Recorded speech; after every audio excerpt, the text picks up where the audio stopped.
There is a number that explains everything you need to understand about what Ukraine did last night. 700 kilometers. That is the distance between Ukraine's border and the city of Yaroslavl, deep inside Russia's Central Federal District, where one of the country's 5 largest oil refineries was burning this morning after a Ukrainian drone strike set its vacuum distillation unit on fire. 700 kilometers.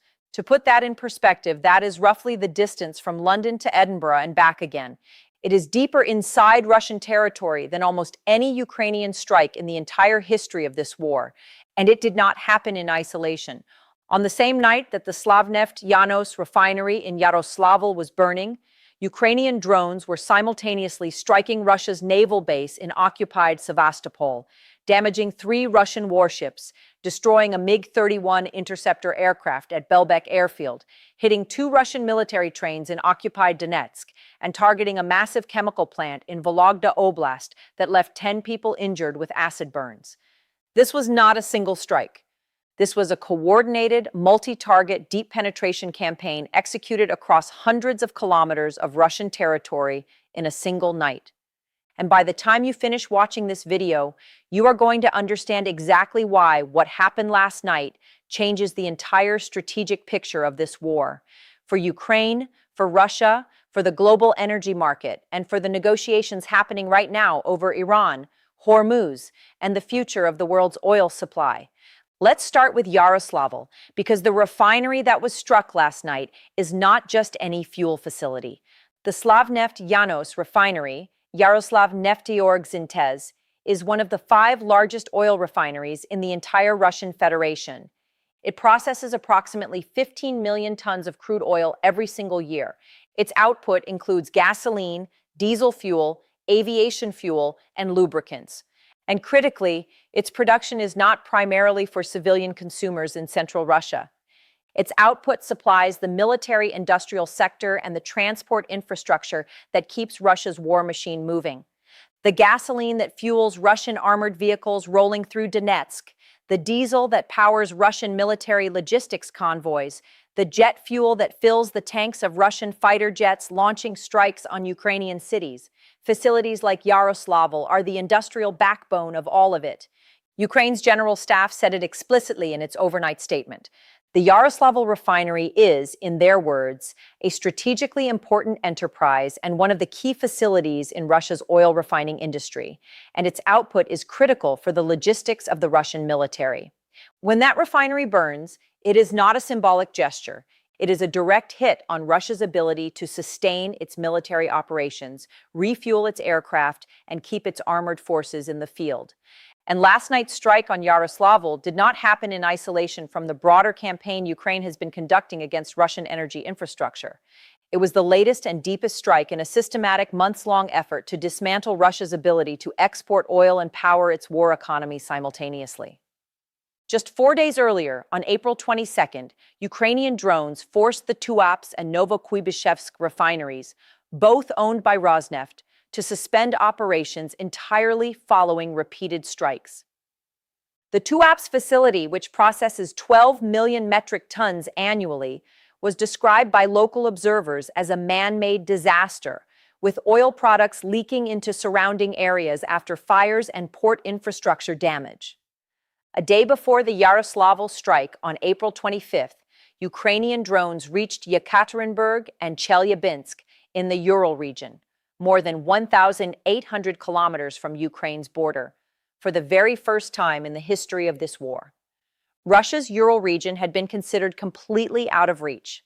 The assumption, built into Russian military planning and civilian psychology alike, was that Ukraine simply could not reach that far. Last week, Ukraine proved that assumption wrong, and then the very next night, it proved it again in Yaroslavl. The message Ukraine is sending with these strikes is not subtle. It is deliberate, escalating, and geographically expanding. No Russian industrial target is now beyond reach. No refinery, no port, no chemical plant, no military logistics hub in the entire country can be considered safe. And Russia, for all its air defense claims, its officials said 203 drones were intercepted overnight, cannot stop enough of them to protect its most critical infrastructure. Now let's talk about what happened simultaneously in Crimea, because the overnight operation was not just about oil. Ukraine Security Service, the SBU, operating through its elite Alpha Special Forces unit, launched a massive drone campaign against Russia's Black Sea Fleet naval base in occupied Sevastopol and the Belbek military airfield. The damage confirmed this morning is extensive. The Russian Navy's large landing ship Yamal was hit. The Filchenkov landing ship was hit. The Ivan Kurs, a Yuri Ivanov-class reconnaissance ship that plays a critical intelligence-gathering role for the Black Sea Fleet, was damaged. The Black Sea Fleet's Lukamka training center was struck. A radio technical intelligence headquarters was hit. A coastal radar station was damaged. And at Belbek airfield, a MiG-31 interceptor aircraft, one of Russia's most capable high-altitude interceptor platforms, was destroyed. The Sevastopol occupation governor Mikhail Razvozhayev acknowledged the strikes and said Ukrainian forces conducted one of the largest strike campaigns on Sevastopol ever, with at least 71 drones launched overnight. Even Russia's own regional officials could not deny the scale of what Ukraine did in a single night. Here's the strategic context that makes last night's strikes matter beyond the immediate military damage. Russia's defense minister Andrei Belousov flew to Pyongyang on April 26th, the same day that Ukraine was hitting his country's refineries and warships. He went to North Korea to expand military and diplomatic ties, to arrange more artillery shells, more ballistic missiles, more soldiers to feed into the war in Ukraine. The optics of Russia's defense minister visiting Pyongyang to beg for ammunition while his country's oil refineries are burning 700 kilometers inside Russian territory tells you everything about the state of Russia's strategic position. And it tells you something else too, that Ukraine, despite everything, is forcing Russia to look outward for help precisely because its own domestic production and infrastructure are under continuous escalating attack. The Institute for the Study of War noted in its April 26th assessment that Ukrainian forces have been steadily increasing the range, volume, and intensity of their long-range strike campaigns against Russian oil infrastructure and military assets. That is not analyst language for something occasional. That is analyst language for a systematic campaign that is getting bigger, reaching farther, and hitting harder with every passing week. Now let's connect this to the global picture, because what Ukraine is doing to Russian oil infrastructure does not exist in a vacuum. It exists in a world where the Strait of Hormuz has been effectively closed for 9 weeks. It exists in a world where the International Energy Agency has described the Iran war as the largest oil supply disruption in history. It exists in a world where Brent crude has been trading above $90 a barrel, where gas prices in multiple countries have surged, where shipping costs have exploded, and where the global economy is absorbing a dual energy shock from Hormuz in the south and from Ukraine's strikes on Russian export capacity in the north. When Ukraine hits the Yaroslavl refinery and forces the Tuapse and Novokuybishevsk refineries to suspend operations, it is not just damaging Russia's war economy. It is adding pressure to an already strained global energy supply system at the worst possible moment. The Trump administration actually gave Russia a temporary waiver from oil sanctions specifically to allow Russian crude to help ease the energy supply constraints caused by the Hormuz crisis. And Ukraine's response to watching Russia benefit from that waiver by using the additional revenue to buy more weapons from North Korea has been to go after the refineries and ports that make Russian oil exports possible. Ukraine's head of the presidential office said it explicitly. Strikes on Russian export and industrial hubs are critical for strengthening Ukraine's position in ongoing negotiations. Ukraine is not just fighting a war, it is shaping the economic conditions of a negotiation. Let's talk about the numbers of this war as they stand today, because they are staggering and they are being updated daily. Russian forces have suffered a total of approximately 1,225,750 casualties since the full-scale invasion began on February 24, 2022, including 960 casualties in a single day on April 26th. Russia launched 144 drones at Ukraine overnight on April 25th to 26th. Ukraine's air defense intercepted 124 of them.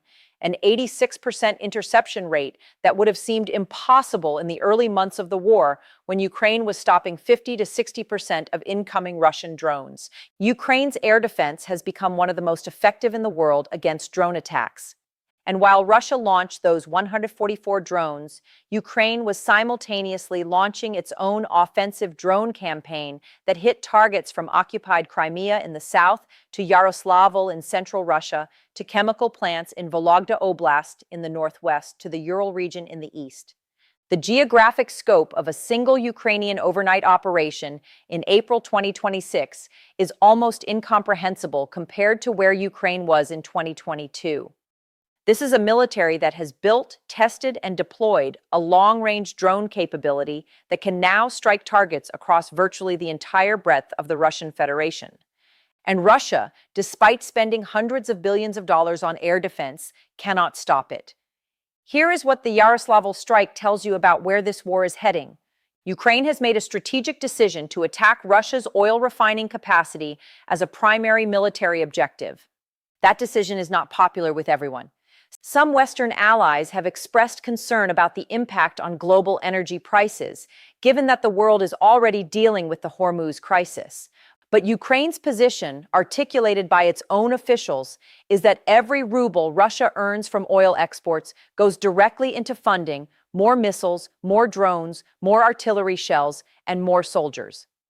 Allowing Russia to profit from the global energy crisis while simultaneously using that profit to destroy Ukrainian cities is not a trade Ukraine is prepared to accept. And so Ukraine keeps hitting the refineries, it keeps hitting the ports, it keeps pushing the range of its drone strikes farther and farther into Russian territory. The Ural strike last week, the Yaroslavl strike last night.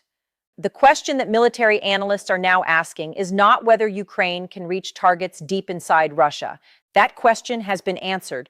The question is what comes next in an escalation ladder that seems to have no ceiling. Here is the bottom line as of the morning of April 27, 2026. Russia's Slavneft-YANOS refinery in Yaroslavl is burning. 3 Russian warships in Sevastopol are damaged. A MiG-31 is destroyed. 2 military trains in occupied Donetsk have been struck. A major chemical plant in Vologda is damaged with 10 people injured. Russia's defense minister is in Pyongyang asking North Korea for help. Russia has lost over 1.3 million troops since February 2022 and is still losing nearly 1,000 per day. Ukraine intercepted 86% of the drones Russia launched last night and simultaneously hit targets 700, 800, and 1,800 kilometers inside Russian territory. And Ukraine's military says the damage assessment is still ongoing, meaning what we know right now is only the beginning of the full picture of what last night's operation actually achieved. This war is not winding down. It is escalating in scope, in range, and in destructive capacity. And the world, already strained by the Hormuz crisis and the global energy shock, is watching 2 wars simultaneously reshape the energy and security architecture of the entire planet. Tell us in the comments right now, do you think Ukraine's strategy of hitting Russian oil refineries deep inside enemy territory is the smartest move of this war, or is it risking a Russian escalation that could spiral beyond anyone's control? And do you believe these strikes are actually shortening this war or making it longer and more dangerous for everyone? Drop your answer below, because this is one of the most important strategic questions of 2026, and your perspective matters.